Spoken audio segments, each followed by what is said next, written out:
छत्रपती संभाजीनगर शहरात शिवसेना उपजिल्हा प्रमुख अंबादास मस्के यांच्यावर झालेल्या जीवघेणा हल्ला करण्यात आलाय।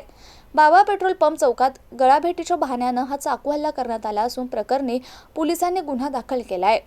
रविवारी रात्री उशिरा अंबादास मस्के यांना फोन करून आरोपी राम बोडखे यांना भेटण्यासाठी बोलावलं। त्यानंतर बाबा पेट्रोल पंप चौकात भेट झाल्यानंतर मजाक करत होतो असे म्हणत आरोपीने गळाभेट घेत अचानक चाकूने गळ्यावर वार केल्याची तक्रार पोलिसात देण्यात आली आहे। गंभीर जखमी अवस्थेत मस्के यांना तातडीने रुग्णालयात दाखल करण्यात आलं असून त्यांच्यावर उपचार सुरू आहे। या प्रकरणी क्रांती चौक पोलीस ठाण्यात गुन्हा दाखल करण्यात आलाय। मिळालेल्या माहितीनुसार आरोपी राम बोडखे हा सराईत गुन्हेगार असून त्याच्यावर यापूर्वी अनेक गुन्हे दाखल आहेत। या प्रकरणी क्रांती चौक पोलीस ठाण्याचे निरीक्षक सुनील माने यांनी प्रतिक्रिया दिली आहे।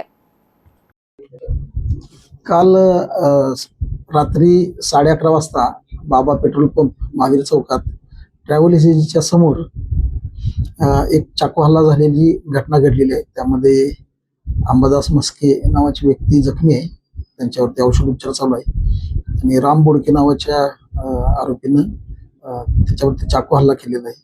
त्या बाबतीत क्रांती चौक पोलीस स्टेशनला रात्री गुन्हा दाखल करण्यात आलेला आहे।